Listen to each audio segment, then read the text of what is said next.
Langkah-langkah kaki seorang peneliti muda bernama Alessandro terdengar menggema di lorong batu yang lembab, jauh di bawah tanah perpustakaan Vatikan. Cahaya lampu kecil di tangannya hanya mampu menembus kegelapan beberapa langkah ke depan. Suasana hening, hanya diselingi desiran udara tua yang seakan menyimpan rahasia berabad-abad. Tidak banyak orang diizinkan memasuki ruangan itu, yang oleh para petugas gereja disebut sebagai Archivum Secretum Apostolicum Vaticanum, arsip rahasia Vatikan. Awalnya, Alessandro hanya ditugaskan untuk mengarsipkan ulang beberapa dokumen abad ke-16. Namun sebuah kunci berkarat yang ia temukan di laci meja kayu tua menarik perhatiannya. Kunci itu berbeda dari kunci ruangan biasa, bentuknya melengkung, dengan ukiran lambang salib yang tak lazim. Rasa penasaran mendorongnya menyusuri lorong lebih dalam hingga ia menemukan sebuah pintu kecil, hampir tersembunyi di balik rak-rak berdebu. Dengan jantung berdebar, ia mencoba kunci tersebut, dan pintu itu terbuka dengan bunyi gesekan yang membuat bulu kuduknya meremang. Di balik pintu terdapat ruangan sempit, berisi peti kayu tua dengan segel lilin yang sudah retak dimakan waktu. Alessandro menggeser tutupnya perlahan, lalu tertegun. Di dalamnya tersimpan manuskrip berkulit rusa. Tinta hitamnya masih terbaca jelas meski usianya sudah ratusan tahun. Di halaman pertama, tertera lambang kepausan abad pertengahan, serta tulisan Latin yang berbunyi De Lumine Ex Oriente, tentang cahaya dari timur. Semakin ia membaca, semakin jelas bahwa manuskrip itu bukan sekadar dokumen sejarah biasa. Tulisan tersebut menyebutkan bahwa selama masa Perang Salib, para pemimpin Kristen bukan hanya berambisi merebut Yerusalem, tetapi juga diliputi ketakutan akan munculnya seorang tokoh misterius yang disebut oleh kaum muslimin sebagai Al-Mahdi. Alessandro berhenti sejenak, mencoba mencerna kalimat-kalimat itu. Ia tahu istilah Mahdi hanya samar-samar, sering muncul dalam literatur Islam sebagai sosok penyelamat di akhir zaman. Namun tidak pernah ia bayangkan, Vatikan, pusat keagamaan Kristen, memiliki arsip rahasia yang secara langsung menyebut nama tersebut. Dokumen itu menjelaskan bahwa kabar tentang Mahdi sampai ke telinga para paus dan raja Eropa melalui laporan para pendeta, mata-mata, bahkan tawanan perang dari timur. Disebutkan pula bahwa keberadaan Mahdi dianggap ancaman besar, bukan hanya bagi pasukan salib, tetapi juga bagi tatanan kekuasaan Eropa. Sebab, jika benar Mahdi muncul, ia diyakini akan menyatukan dunia Islam dan mengguncang dominasi Barat. Tangan Alessandro gemetar saat membuka halaman-halaman berikutnya. Ada catatan panjang dari seorang kardinal yang hidup di masa Paus Urban II, pemimpin yang menyerukan Perang Salib Pertama. Dalam catatan itu, sang kardinal menulis bahwa alasan utama menyerbu Yerusalem bukan hanya untuk merebut tanah suci, melainkan juga untuk mencegah cahaya dari timur yang diyakini akan bangkit. Kata "cahaya" dalam catatan itu jelas mengacu pada figur Mahdi. Mata Alessandro beralih pada bagian yang lebih mengejutkan, sebuah peta kuno. Peta itu menunjukkan jalur perjalanan para kesatria salib, lengkap dengan tanda-tanda tertentu yang mengarah ke kota-kota besar di Timur Tengah. Namun ada beberapa tanda khusus berbentuk bintang yang tidak terletak di jalur militer utama. Catatan di samping peta menjelaskan bahwa tanda-tanda itu adalah lokasi di mana mata-mata Vatikan mencurigai adanya keturunan yang disiapkan. Semakin dalam ia membaca, semakin ia merasa seolah seluruh dunia Kristen abad pertengahan dihantui ketakutan yang sama, takut pada sesuatu yang bahkan belum muncul. Satu kalimat bahkan berbunyi, bila dia lahir, perang tidak lagi bisa dimenangkan. Kalimat itu membuat bulu kuduk Alessandro merinding. Ia menutup manuskrip itu sejenak, menatap sekeliling ruangan yang sunyi. Kesadaran menghantam pikirannya. Dokumen ini, jika dipublikasikan, akan mengguncang fondasi sejarah yang selama ini dikenal. Selama ratusan tahun, narasi resmi mengatakan bahwa Perang Salib hanyalah konflik agama antara Kristen dan Islam untuk merebut kota suci. Namun, apa yang ia baca kini menunjukkan bahwa ada motif tersembunyi, sebuah ketakutan laten akan nubuat Islam tentang Imam Mahdi. Alessandro menyalakan kamera kecilnya, merekam sebagian isi manuskrip. Ia tahu tindakannya berbahaya, karena arsip ini jelas tidak pernah dimaksudkan untuk dibaca publik. Namun rasa penasaran dan semangat akademisnya lebih besar daripada rasa takut. Baginya, sejarah tidak boleh disembunyikan, apalagi bila menyangkut kebenaran yang bisa mengubah cara pandang dunia. Malam itu, setelah ia menutup kembali peti kayu dan mengunci pintu rahasia tersebut, pikirannya tidak tenang.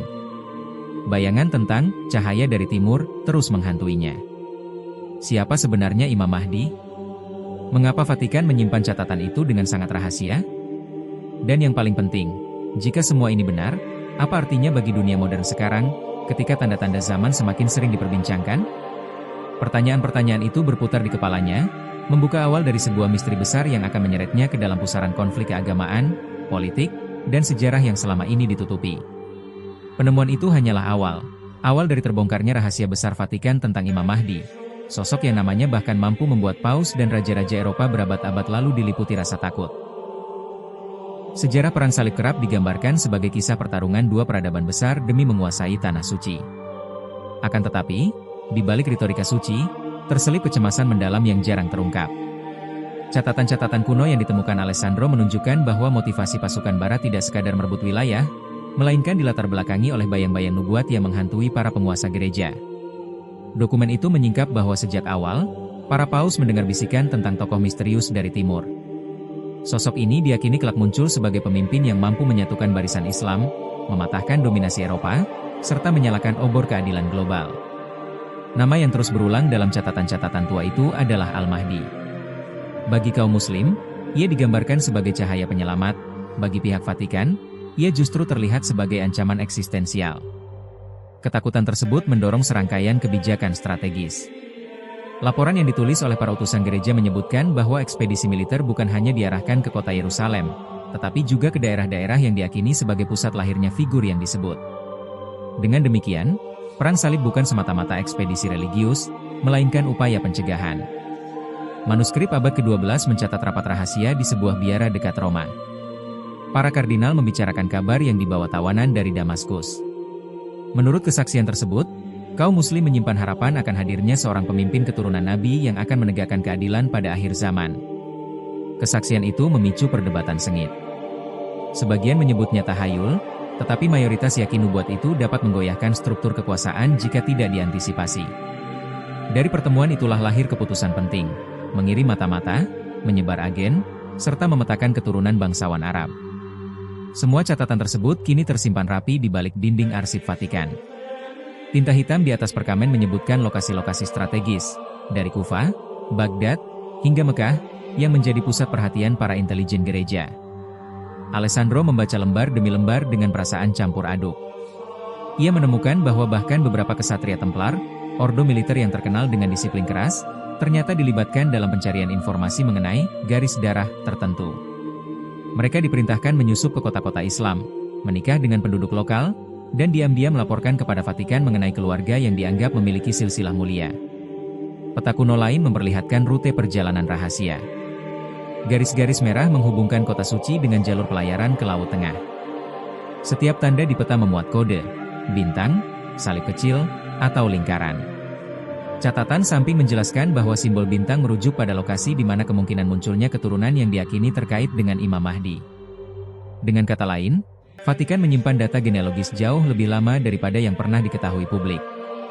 Kekhawatiran itu semakin terasa ketika Alessandro membaca testimoni seorang uskup dari Bizantium.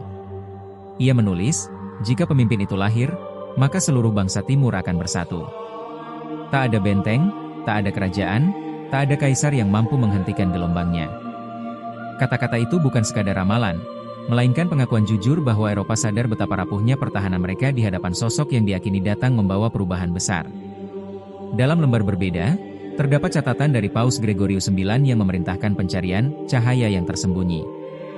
Perintah itu jelas diarahkan untuk mengidentifikasi kemungkinan lahirnya figur penyelamat umat Islam. Ia menyatakan bahwa mencegah kemunculannya sama pentingnya dengan mempertahankan salib di Yerusalem. Dengan kata lain, perang yang berkobar selama 2 abad memiliki lapisan tujuan yang lebih kompleks daripada sekadar konflik agama. Alessandro merasa dadanya sesak ketika menyadari betapa dalamnya rasa takut yang membelenggu para penguasa masa lalu. Ketakutan itu bukanlah ketakutan biasa, melainkan teror eksistensial bahwa suatu hari mereka akan kehilangan dominasi atas dunia. Ia mulai mengerti mengapa arsip ini disembunyikan rapat-rapat. Jika publik mengetahui bahwa perang salib sesungguhnya digerakkan oleh ketakutan terhadap nubuat Islam, reputasi Eropa bisa runtuh. Pikirannya melayang jauh, membayangkan ribuan tentara bersenjata yang dikirim ke Timur Tengah, darah yang tertumpah, kota yang porak-poranda. Semua itu bukan hanya demi tanah, emas, atau kuasa, melainkan demi menahan sesuatu yang belum pernah lahir. Sungguh ironi, bahwa rasa takut terhadap sosok yang bahkan belum menampakkan diri bisa memicu perang berabad-abad lamanya. Alessandro menutup manuskrip itu dengan tangan gemetar. Ia sadar bahwa rahasia ini terlalu besar untuk dipendam, tetapi juga terlalu berbahaya untuk diumumkan sembarangan. Dunia modern mungkin tak siap mendengar bahwa pusat kekuasaan gereja menyimpan catatan tentang Imam Mahdi sejak zaman kegelapan. Namun di lubuk hatinya, ia yakin kebenaran harus diungkap, karena hanya dengan itulah sejarah bisa berdiri jujur. Lorong bawah tanah perpustakaan Vatikan menyimpan lebih banyak rahasia daripada yang bisa dibayangkan. Saat Alessandro terus membuka lembaran-lembaran berdebu, ia menemukan bahwa perang ideologis bukan hanya terjadi di medan tempur, melainkan juga di meja-meja rapat rahasia yang berlangsung di balik pintu tertutup. Intrik licik yang ditulis dengan tangan para kardinal memperlihatkan betapa seriusnya Vatikan menganggap isu mengenai Imam Mahdi. Dalam salah satu dokumen, tertulis bahwa sekelompok bangsawan Eropa dari berbagai kerajaan menandatangani fakta rahasia dengan Paus. Perjanjian itu tidak hanya mencakup pembiayaan perang salib, tetapi juga komitmen untuk membentuk jaringan pengawasan terhadap ulama-ulama Islam. Setiap pengajaran, tafsir, dan khutbah di wilayah taklukan dicatat, diterjemahkan, lalu dikirim ke Roma. Tugas itu diserahkan kepada agen-agen yang menyamar sebagai pedagang, musafir, bahkan biarawan keliling. Alessandro membaca dengan rasa takjub sekaligus ngeri. Dalam catatan lain disebutkan bahwa para ksatria Templar, yang dikenal dengan sumpah kesetiaan pada salib, ternyata diam-diam menjadi bagian dari operasi intelijen. Mereka dilatih bukan hanya menguasai pedang, tetapi juga seni penyamaran. Beberapa bahkan mempelajari bahasa Arab, berpakaian seperti penduduk setempat, lalu menyusup ke pasar, masjid, dan majelis ilmu. Dari sana mereka melaporkan perkembangan wacana mengenai kemunculan seorang penyelamat dari timur. Lebih mengejutkan lagi, arsip itu menyebutkan adanya komunikasi intensif dengan kelompok Yahudi yang juga percaya akan hadirnya sosok mesianik. Meski berbeda keyakinan, kepentingan politik menyatukan mereka, mencegah lahirnya seorang pemimpin Islam yang diyakini bakal mengguncang tatanan dunia. Kolaborasi lintas agama itu dijaga kerahasiaannya, ditutupi oleh bahasa diplomasi yang halus, tetapi isi dokumen menyingkap aliansi nyata yang sulit dibantah. Alessandro menemukan peta jaringan mata-mata yang terbentang dari Konstantinopel hingga Kairo. Setiap kota ditandai dengan simbol berbeda, bintang, segitiga, atau lingkaran merah.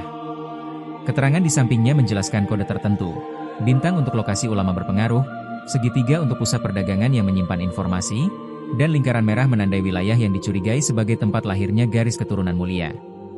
Semua informasi itu mengalir deras ke pusat Vatikan, membentuk basis data intelijen yang mencengangkan untuk ukuran abad pertengahan.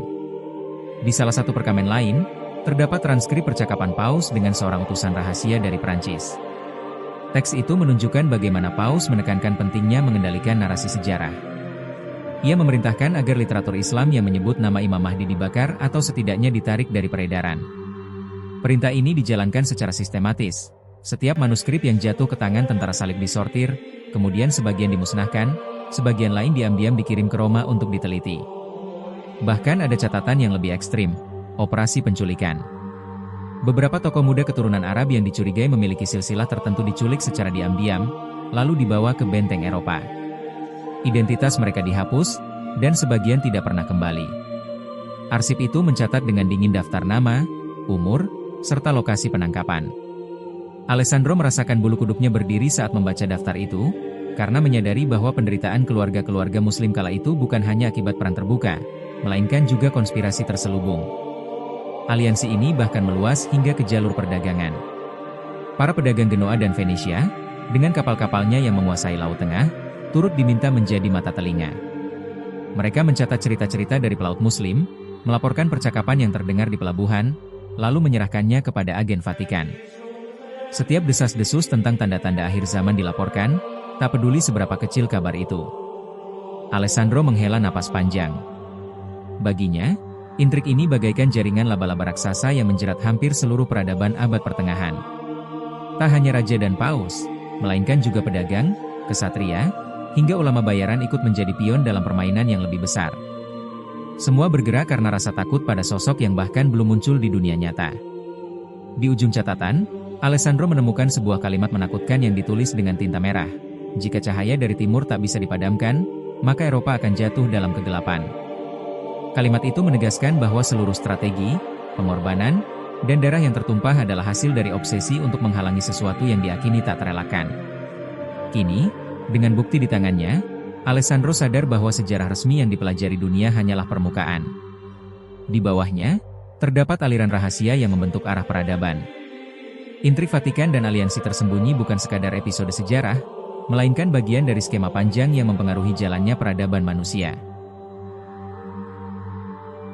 Andalusia pada abad pertengahan merupakan jantung pengetahuan dunia. Di sana, cahaya ilmu bercampur dengan irama adzan, filsafat Yunani diterjemahkan ke bahasa Arab, dan puisi berdampingan dengan geometri. Namun di balik keindahan peradaban Islam Spanyol itu, ada banyak telinga yang menguping, mencatat, dan mengirimkan berita ke pusat kekuasaan gereja. Salah satu arsip yang ditemukan Alessandro berisi surat seorang pendeta anonim yang tinggal di Cordoba. Ia dikirim bukan sebagai pengajar agama, melainkan sebagai pengamat tersembunyi. Dalam surat yang ditulis dengan tinta biru pucat, ia melaporkan bagaimana masyarakat Muslim setempat sering berdiskusi tentang sosok yang akan datang membawa keadilan universal.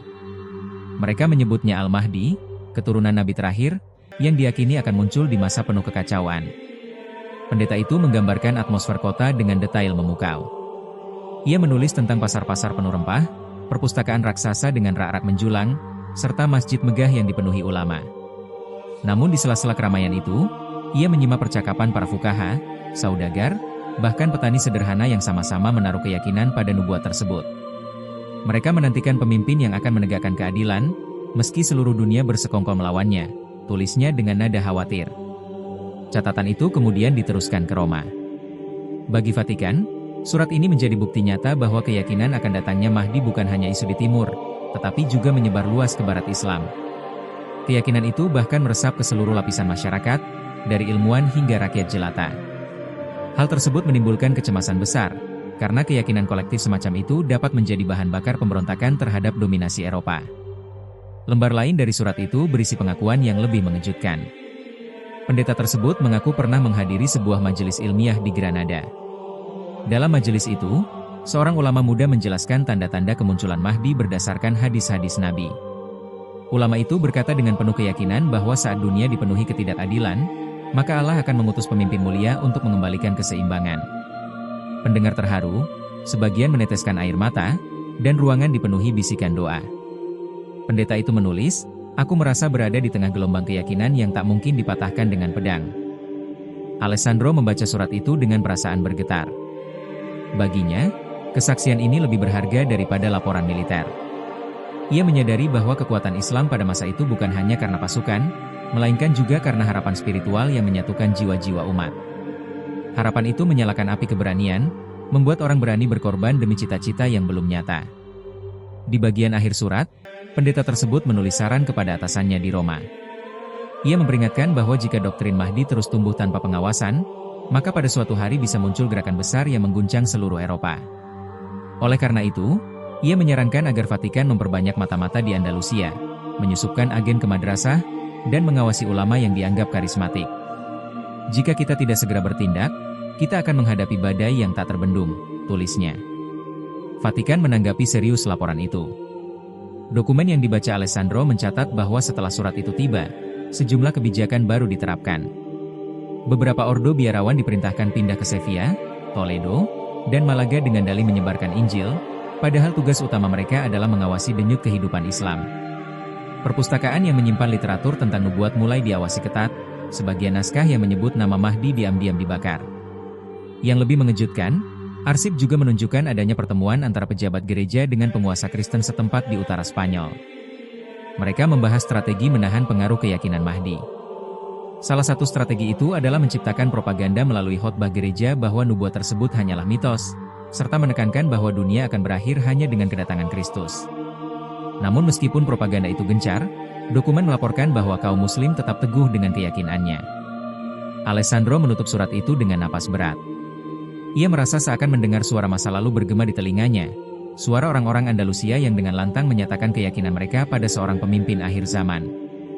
Ia membayangkan wajah-wajah mereka, penuh harapan sekaligus keberanian, meski hidup di bawah ancaman mata-mata. Kesaksian itu menjadi bukti bahwa isu tentang Imam Mahdi bukanlah wacana baru. Ia telah hidup di benak umat Islam sejak berabad-abad lalu, mengakar di pasar, masjid, hingga ruang-ruang ilmiah. Dan yang paling menakutkan bagi Vatikan adalah kenyataan bahwa keyakinan tersebut tak bisa dipadamkan oleh perang, tak bisa dilenyapkan oleh propaganda, dan tak bisa dihapus oleh pembakaran buku. Alessandro menyadari, surat dari Andalusia itu adalah potongan puzzle yang menunjukkan betapa dalamnya obsesi Vatikan terhadap sosok yang belum pernah lahir. Baginya, Ini bukan sekadar catatan sejarah, melainkan peringatan tentang betapa jauh intrik politik bisa menjangkau ketika dilandasi rasa takut terhadap janji ilahi. Alessandro menyalakan lentera minyak kecil di ruang arsip yang sunyi. Cahaya kekuningan menari di dinding batu, menerangi lembaran-lembaran perkamen yang disusun dalam kotak kayu berukir lambang salib. Dari semua dokumen yang ia temukan, kumpulan lukisan dan simbol gereja kuno tampak paling menggetarkan. Bukan karena warnanya yang indah atau teknik seninya, melainkan karena pesan tersembunyi yang ditinggalkan dengan sangat hati-hati oleh para pelukis yang bekerja atas perintah gereja. Dalam salah satu manuskrip bergambar, tampak sosok berjubah putih berdiri di bawah cahaya langit. Wajahnya sengaja dibuat samar, namun di atas kepalanya terlihat bintang bersinar terang dengan 7 pancaran cahaya. Di catatan samping, tertulis istilah Latin, Lux Orientalis, cahaya dari timur. Alessandro bergidik. Ia teringat kalimat serupa yang pernah dibaca pada dokumen Paus Gregorius IX tentang cahaya yang harus dipadamkan. Ia melanjutkan penelusuran. Di sebuah mosaik gereja tua, terdapat lukisan medan pertempuran. Tentara bersenjata salib terlihat berbaris, tetapi di kejauhan muncul sosok berkuda dengan bendera hitam. Anehnya, bendera itu dihiasi lambang bulan sabit keperakan. Dalam arsip, simbol itu dijelaskan sebagai tanda orang timur yang akan datang membawa kemenangan. Gereja berusaha menafsirkan ulang sebagai figur musuh yang harus dikalahkan, namun detail kecil itu menunjukkan bahwa para seniman sebenarnya menyimpan pesan berbeda. Selain itu, Alessandro menemukan ukiran pada pintu kayu biara di Sevilla yang telah dipindahkan ke Roma. Pola ukiran itu menampilkan lingkaran besar dikelilingi 12 titik kecil. Catatan arsip menyebut lingkaran itu melambangkan dunia, sedangkan 12 titik mengacu pada sesuatu yang ditakuti dan ditunggu sekaligus. Bagi mata yang terlatih, simbol tersebut merujuk pada garis keturunan Ahlul Bait yang dikenal dalam tradisi Islam. Lebih jauh lagi, ada lukisan dinding di kapal terpencil Italia Utara yang memperlihatkan cahaya besar membelah awan, sementara pasukan berseragam salib berusaha menutupinya dengan kain hitam. Dari catatan kecil di bawah gambar, tertulis, sinar itu pertanda akhir zaman. Jika ia muncul, tidak ada kekuatan yang mampu menghalangi. Teks itu, meski ditulis dalam bahasa Latin kuno, jelas menggambarkan ketakutan mendalam pada nubuat. Alessandro semakin yakin bahwa simbol-simbol ini bukan sekadar karya seni religius, melainkan kode rahasia. Para pelukis bekerja di bawah pengawasan ketat, tetapi sebagian sengaja meninggalkan jejak tersembunyi, entah karena simpati terhadap nubuat atau sekadar tidak mampu menahan dorongan hati nurani untuk mencatat kebenaran. Yang paling mengejutkan adalah sebuah manuskrip iluminasi dari abad ke-13. Di dalamnya terdapat gambar bola dunia dengan cahaya emas memancar dari arah Hijaz. Di sekeliling bola dunia itu, digambarkan paus, raja, dan ksatria berusaha menahan sinar tersebut dengan dinding besi. Namun dinding itu retak, dan cahaya menembus keluar. Catatan di bawahnya berbunyi, hari ketika dunia terguncang, cahaya timur akan menembus benteng barat. Alessandro merasakan getaran aneh. Baginya, itu bukan hanya seni simbolis, melainkan pernyataan politik yang kuat. Gereja ingin menakut-nakuti pengikutnya bahwa sesuatu dari timur bisa menghancurkan dominasi mereka. Tetapi pada saat yang sama, mereka juga mengakui kekuatan nubuat itu dengan cara mengabadikannya dalam simbol. Dalam arsip lain, ia menemukan daftar perintah dari Paus kepada biara-biara di Eropa. Isinya, menghapus simbol-simbol yang terlalu jelas, menutup mosaik tertentu, bahkan melukis ulang bagian dinding gereja. Banyak gambar yang akhirnya dikaburkan, diganti salib atau gambar Kristus, untuk menutupi pesan asli. Namun jejak lama masih tersisa di bawah cat warna, menunggu ditemukan oleh mata yang jeli. Alessandro memahami kini mengapa arsip ini begitu dirahasiakan. Simbol-simbol tersebut adalah bukti visual bahwa sejak ratusan tahun lalu, Vatikan menyimpan kekhawatiran luar biasa terhadap sosok Imam Mahdi. Mereka tak sekadar mendengar desas-desus, tetapi meyakini nubuat itu nyata, hingga merasa perlu menyembunyikan tanda-tandanya dari umat. Ia teringat pada surat pendeta dari Andalusia yang menyebut keyakinan umat tak bisa dipadamkan. Kini, simbol-simbol itu membuktikan bahwa bahkan di pusat kekuasaan gereja, keyakinan terhadap nubuat Mahdi tidak bisa sepenuhnya diabaikan. Mereka menyembunyikan, menutupi, dan memutarbalikkan, tetapi tak mampu menghapus jejaknya dari seni, dari simbol, bahkan dari hati nurani para seniman yang mencatatnya. Dengan tangan bergetar, Alessandro menutup kotak kayu berisi dokumen simbolis itu. Ia sadar bahwa yang ia temukan bukan sekadar seni, melainkan cermin ketakutan yang membayangi Vatikan selama berabad-abad. Ketakutan pada cahaya yang datang dari timur, Cahaya yang mereka sebut Lux Orientalis, tetapi umat Islam mengenalnya dengan nama yang jauh lebih agung, Al-Mahdi. Langkah-langkah Alessandro bergema di ruang panjang perpustakaan rahasia Vatikan. Setelah berhari-hari menelaah dokumen penuh simbol, kini ia memasuki bagian paling gelap, arsip perang salib. Disinilah tersimpan catatan langsung para ksatria, paus, hingga penguasa Eropa yang terlibat dalam gelombang pertempuran panjang melawan dunia Islam. Berbeda dengan versi sejarah yang diajarkan secara resmi, lembaran-lembaran itu menyingkap sisi tersembunyi dari alasan sebenarnya ekspedisi besar tersebut digelar. Salah satu manuskrip tebal membuka fakta mengejutkan. Tertulis bahwa sebelum pasukan pertama diberangkatkan menuju Tanah Suci, Paus Urbanus II menerima laporan dari biarawan timur. Laporan itu bukan sekadar kabar politik, melainkan nubuat kuno yang menyebutkan kelahiran pemimpin akhir zaman di kawasan Arab. Alih-alih sekadar menyelamatkan situs suci, perang salib juga dimaksudkan untuk membendung munculnya tokoh itu. Kalimat dalam dokumen berbunyi, jika cahaya timur dibiarkan bersinar, maka kekuasaan barat akan runtuh selamanya. Alessandro membaca dengan hati berdebar. Sejak awal, tujuan sebenarnya ternyata bukan hanya merebut Yerusalem, melainkan juga mematikan api nubuat. Setiap ekspedisi militer selalu diiringi dengan instruksi rahasia, mencari tanda-tanda kemunculan pemimpin umat yang kelak akan mengubah dunia. Di bagian lain arsip, ia menemukan surat pribadi seorang panglima perang salib. Dalam surat itu tertulis pengakuan bahwa di medan pertempuran, mereka kerap mendengar cerita aneh dari para tawanan muslim. Cerita itu berbicara tentang seorang keturunan nabi yang akan hadir membawa keadilan. Panglima itu menulis dengan nada cemas, mereka menyebut namanya dengan penuh keyakinan, seakan-akan ia sudah hidup di tengah mereka. Pasukan kita merasa gentar sebelum pedang diangkat. Lebih jauh lagi, terdapat kronik dari abad ke-12 yang menuliskan pertemuan rahasia di Konstantinopel antara utusan Vatikan dan Kaisar Bizantium. Isinya membicarakan rumor tentang bintang terang di langit Hijaz, dianggap sebagai tanda kelahiran tokoh yang ditunggu. Alih-alih menertawakan, kedua pihak justru menanggapinya serius. Mereka merancang aliansi militer, bukan hanya untuk kepentingan politik, tetapi juga demi menghalau kekuatan gaib yang diyakini akan muncul dari Jazirah Arab. Alessandro tertegun membaca detail yang terus berulang di berbagai catatan. Ketakutan bukan hanya terhadap kekuatan militer umat Islam yang kala itu semakin tangguh, melainkan terhadap nubuat. Dalam benak para pemimpin Kristen, peperangan bukan sekadar memperebutkan wilayah, melainkan perlombaan melawan waktu, menghentikan datangnya Imam Mahdi. Di balik itu, ia juga menemukan dokumen rahasia yang menjelaskan strategi non-militer. Salah satunya adalah perintah agar simbol-simbol terkait Mahdi dihancurkan atau diubah. Banyak manuskrip Islam yang berhasil direbut dibakar, sementara sebagian kecil disimpan sebagai referensi rahasia Vatikan. Tujuannya jelas, agar pengetahuan tentang pemimpin akhir zaman itu tidak tersebar luas. Namun, catatan lain justru menunjukkan kegelisahan berbeda. Seorang ksatria menulis dalam buku hariannya bahwa meski semua usaha dilakukan, keyakinan umat Islam tak pernah padam.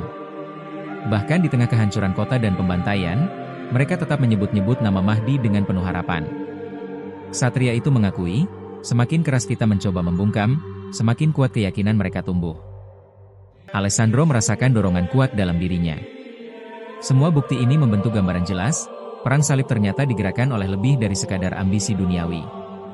Di balik panji salib, terselip rasa takut mendalam terhadap nubuat yang berasal dari teks-teks kuno, mungkin bahkan dari kitab yang disembunyikan gereja sendiri. Salah satu naskah paling tua yang ia temukan menyebutkan nubuat dengan ungkapan simbolik, sang penuntun akan datang ketika barat sibuk dengan pertengkaran internal. Ia akan menyalakan api keadilan, dan semua dinding besi tidak akan mampu menghalanginya. Kata-kata itu seakan gema dari pesan yang ia lihat dalam simbol-simbol seni sebelumnya. Lembar demi lembar, arsip perang salib itu menyingkap pola yang sama, obsesi menghentikan sesuatu yang belum tampak, namun diyakini akan datang. Obsesi itulah yang mendorong pengiriman ratusan ribu pasukan, mengorbankan jutaan jiwa, dan meninggalkan sejarah penuh darah. Semua demi menghalangi nubuat yang tak mungkin dicegah. Alessandro menutup naskah itu dengan tangan bergetar. Dalam benaknya kini tumbuh kesadaran pahit, Eropa selama berabad-abad bukan hanya berperang melawan kekuatan politik Islam, melainkan juga melawan ramalan yang mereka sendiri akui kebenarannya. Sebuah ramalan tentang cahaya dari timur yang pada akhirnya tetap akan bersinar, meski ditutupi oleh darah dan dinding kekuasaan. Malam di Vatikan terasa berbeda. Langit pekat seakan menekan dinding kuno perpustakaan rahasia yang menyimpan ribuan dokumen terlarang. Alessandro duduk sendirian di meja kayu berukir, ditemani cahaya lampu redup yang bergetar karena hembusan angin dari ventilasi tua. Di hadapannya, naskah berdebu dari abad pertengahan terbuka, tinta hitamnya masih terbaca meski warnanya pudar dimakan waktu. Ia baru saja menemukan catatan yang menyingkap rahasia paling mencengangkan sepanjang penelitiannya. Naskah itu berisi laporan seorang biarawan yang hidup di Yerusalem pada puncak Perang Salib. Berbeda dari dokumen-dokumen sebelumnya, tulisan ini tidak ditujukan kepada paus atau penguasa, melainkan catatan pribadi, semacam pengakuan batin yang mungkin sengaja disembunyikan. Biarawan itu menuliskan dengan jujur ketakutannya, "Kami datang membawa salib untuk merebut tanah suci. Namun apa yang kami temui di sini adalah keyakinan yang tak tergoyahkan." Mereka menyebut-nyebut nama seorang penyelamat, Mahdi, seolah-olah ia nyata hadir di antara mereka. Bagi Alessandro, pengakuan ini bagaikan kunci. Ia menyadari bahwa nubuat tentang pemimpin akhir zaman tidak hanya beredar di kalangan Muslim, tetapi juga menjadi perbincangan diam-diam di antara tokoh-tokoh gereja. Bahkan ada rasa gentar yang tak bisa mereka sembunyikan. Ketika lembar berikutnya dibuka, ia menemukan sesuatu yang jauh lebih mengejutkan. Tercatat pertemuan rahasia di Roma pada abad ke-12, di mana para teolog berkumpul membahas dokumen kuno yang dikabarkan berasal dari Timur Tengah. Dokumen itu, yang menurut catatan sudah diterjemahkan ke bahasa Latin, memuat nubuat tentang seorang keturunan nabi yang akan muncul membawa keadilan global. Pertemuan itu menghasilkan keputusan, nubuat tidak boleh diketahui publik Kristen, karena dapat mengguncang otoritas gereja. Alessandro berhenti membaca sejenak, menatap dinding gelap perpustakaan. Ia merasakan getaran aneh dalam dadanya. Seluruh hidupnya ia diajarkan bahwa gereja adalah benteng kebenaran, namun yang ia temukan justru kebohongan yang diwariskan turun-temurun. Kebenaran disembunyikan, hanya agar kekuasaan tidak tergoyahkan. Di dalam map kulit lain, ia menemukan ilustrasi misterius. Gambar itu menunjukkan sosok berjubah putih berdiri di atas tanah Arab, dengan cahaya memancar dari wajahnya. Di sekelilingnya digambarkan orang-orang dari berbagai bangsa menundukkan kepala, seakan mengakui kepemimpinannya. Di bagian bawah gambar terdapat tulisan Latin, Ille qui venturus est ad finem temporum. Dialah yang akan datang di akhir zaman. Hati Alessandro semakin berguncang. Ia bertanya dalam dirinya, mengapa para pendahulu gereja menyimpan gambar ini? Mengapa mereka mengaitkannya dengan sosok Imam Mahdi yang disebut umat Islam? Pertanyaan itu menghantam batinnya tanpa henti. Dalam naskah yang sama, ia membaca catatan seorang kardinal, jika berita tentangnya sampai kepada umat kami, mereka akan meninggalkan altar dan mencari cahaya lain. Maka sembunyikanlah, karena ia bukan bagian dari kita, tetapi ia akan menutup sejarah umat manusia. Kalimat itu menusuk bagai pisau. Alessandro sadar, bukan hanya pengakuan yang ditutup-tutupi, tetapi juga ketakutan yang begitu dalam akan kehilangan pengaruh. Ia menumpukan wajahnya ke telapak tangan, berusaha menenangkan gejolak dalam hati. Misteri yang tadinya tampak kabur kini mulai membentuk gambaran nyata.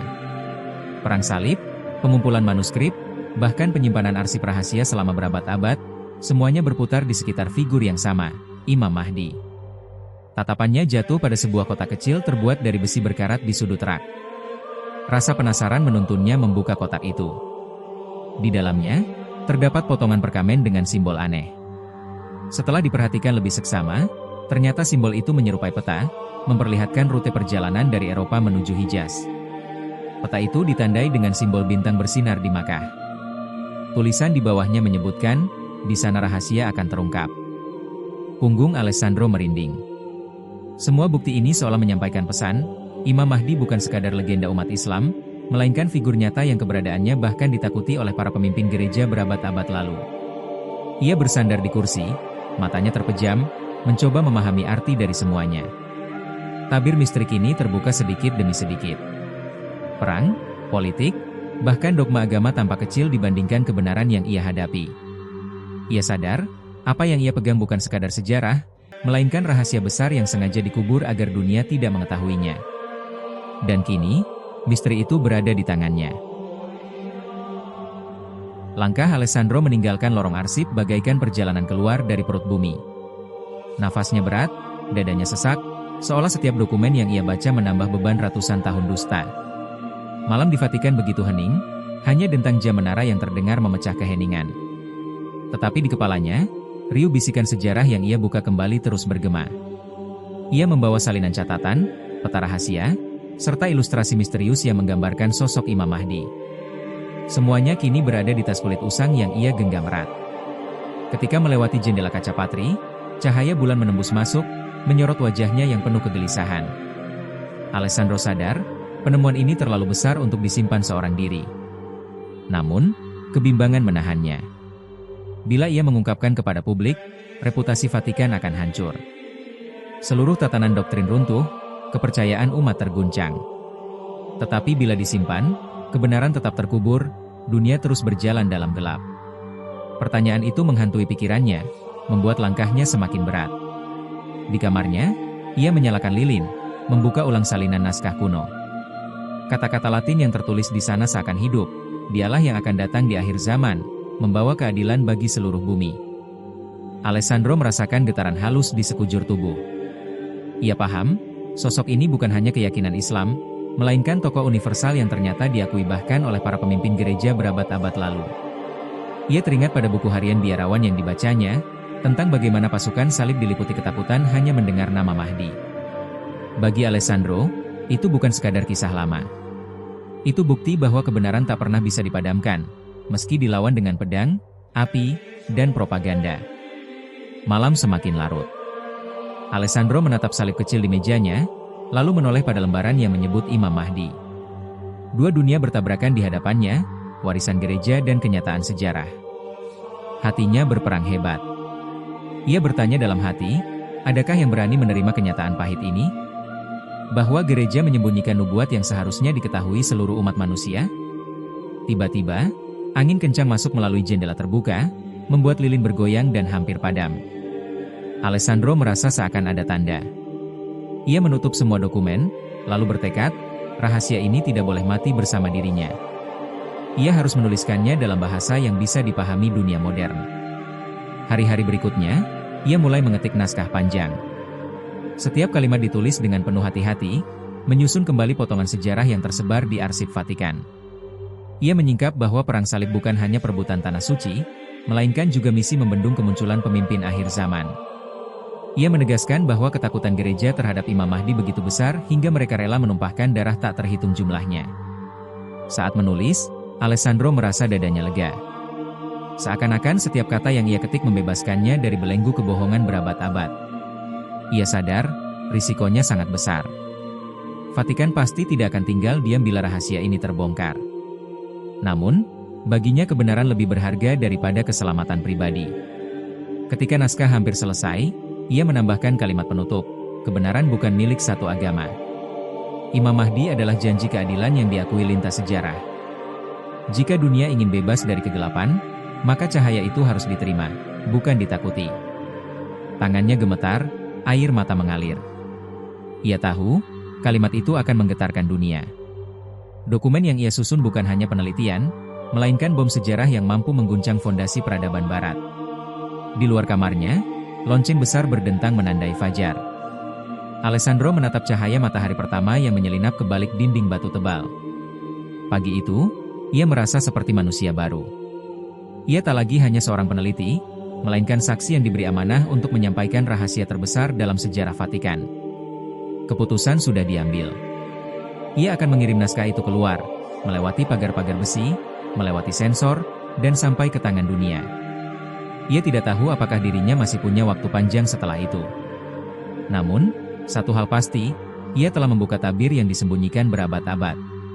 Dengan langkah teguh, ia meninggalkan ruangan, membawa kebenaran yang selama ini terkurung dalam gelap.